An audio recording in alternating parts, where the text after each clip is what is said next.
Ano 2025 e temos un novo xogo para Mega Drive, aínda que antes o podes probar en Steam.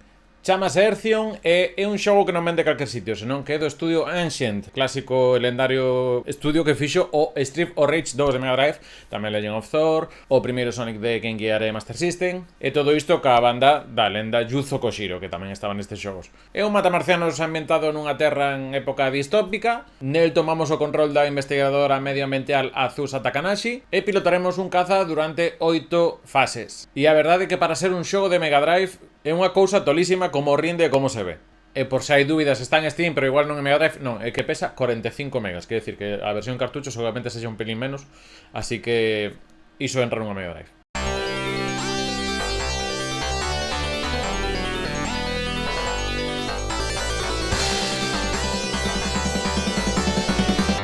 Pois nada, había que darle algún vídeo así un pouco máis analizando cousiñas e demais. E aparte, nunha semana que estou totalmente Yuzo Koshiro, porque xusto onte me chegou estes preciosades de vinilos do Street of Rage 2 e o 1. Xusto, pois, mesmas 24 horas no que estaba xa o Earthrealm.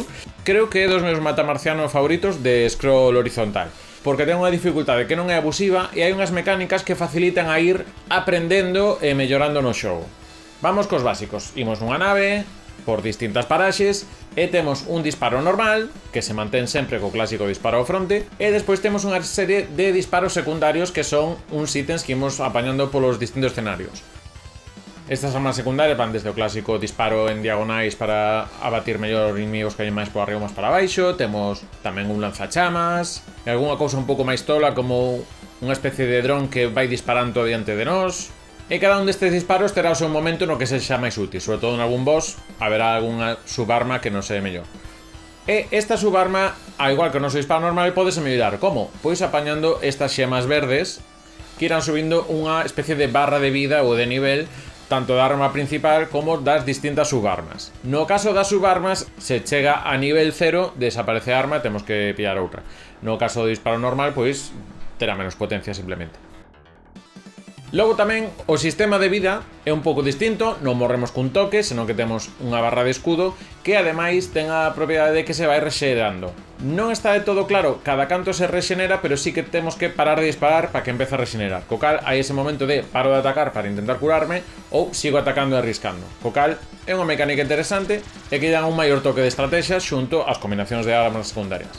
Neste caso, por exemplo, non temos outro elemento que está en algúns destes xogos de matamarcianos como é ese disparo extra que barre toda a pantalla, non. Neste caso, temos que xogar máis con estas distintas armas secundarias e ir aproveitando cal é mellor.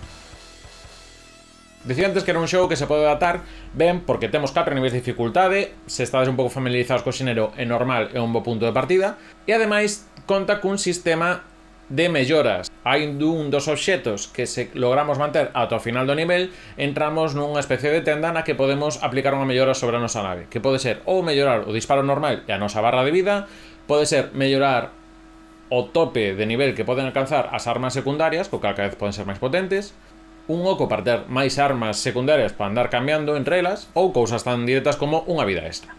O cal tamén premia que se somos capaces de aguantar con ese obxeto ao final da fase, pois vai nos axudar a ir chegando máis lonxe nas distintas dificultades. E ben axudado tamén por un sistema de contrasinal cando perdemos, isto é Super Mega Drive, o cal na versión de Mega Drive tamén funcionará, que temos un password na que guardará todas as mellores que aplicáramos a nosa nave nesa partida para comezar unha nova partida xa con esas melloras, co cal iso é ideal para empezar a enfrontarse aos niveis de dificultade máis altos, o difícil e o Furia, non lembro como se chama en portugués, que a verdade é que son exixentes. Eu ainda estou pelexando co modo difícil. De feito, os trofeos que me quedan son só de pasar o modo difícil ou o modo moi difícil. E ademais, o estades a ver, a ROM do xogo de Mega Drive vai estar en 3 idiomas, en inglés, xaponés e en portugués do Brasil.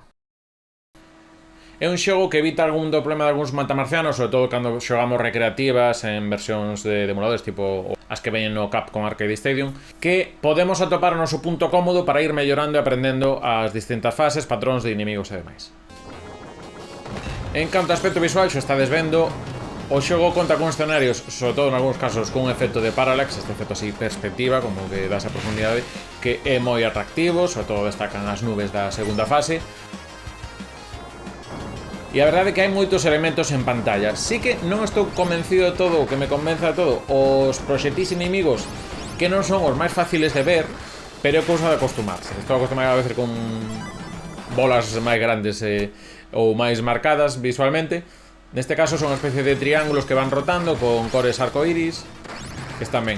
En canto aos patróns de inimigos, hai a verdade que, para ser unha cousa que vai en consola en cartucho, a verdade que é unha variedade de inimigos interesante, cada un cos seus patróns asociados a cada escenario.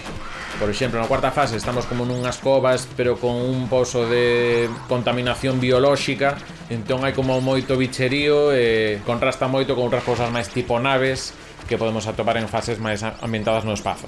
Co cal iso, moi boa variedade, e destacar tamén os xefes, que están a moi bo nivel, e algúns deles con as mecánicas interesantes. Por exemplo, por non facer moito spoiler, xa na segunda fase temos un xefe que terá unha barreira que temos que derrotar. Hai que ir destrozando dispositivos que a manteñen encendida para poder darlle dano ao propio xefe. Ainda que se temos un determinado arma, pode sobrepasar esa barreira, co cal, vos digo, está tamén un tema de estrategia, ir coñecendo as fases tamén para ter a mellor escolla de armas secundarias para empregar. Ademais, a parte gráfica podémola personalizar desde o menú do emulador, digamos, sería unha especie de emulador, na que podemos aplicar pois filtros para que simule unha tele de tubo, e hai varios presets que bastante ben, e aínda así podemos personalizándolos ainda máis con bastante detalle. E ten detalles chulos, como por exemplo que temos un marco da tele no que se reflexa o que vai aparecendo en pantalla, o cal para mí sí que é así novidoso do que teño visto. E iso, que se pode xogar con pixel limpo ou con estilo CRT, por exemplo.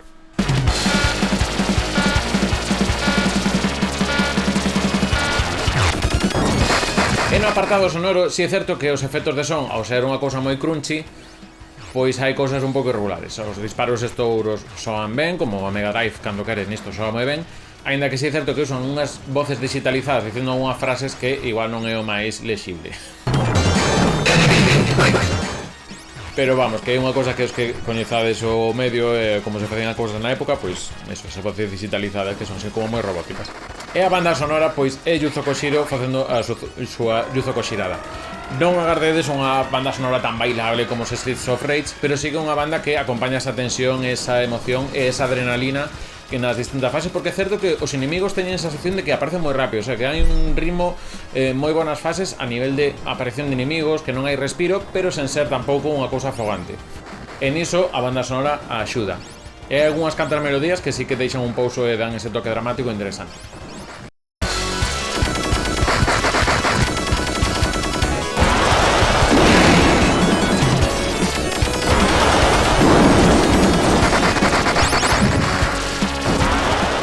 Por último, que non dixen, o xogo saiu este 31 de xullo en Steam, sairá en consolas en setembro e despois na propia Mega Drive versión cartucho en 2026, aínda que sí que é certo que o leva Limited Run Games, así que, bueno, van cos ritmos que van, xa sabemos.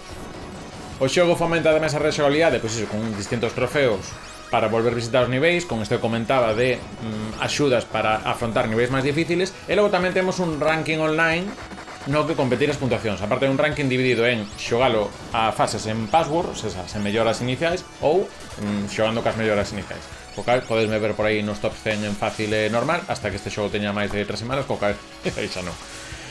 E ademais, engade un pequeno modo de desafíos, no que teremos unha serie de pequenas probas de 1-2 minutos, nas que facer puntuacións ou tempos récord.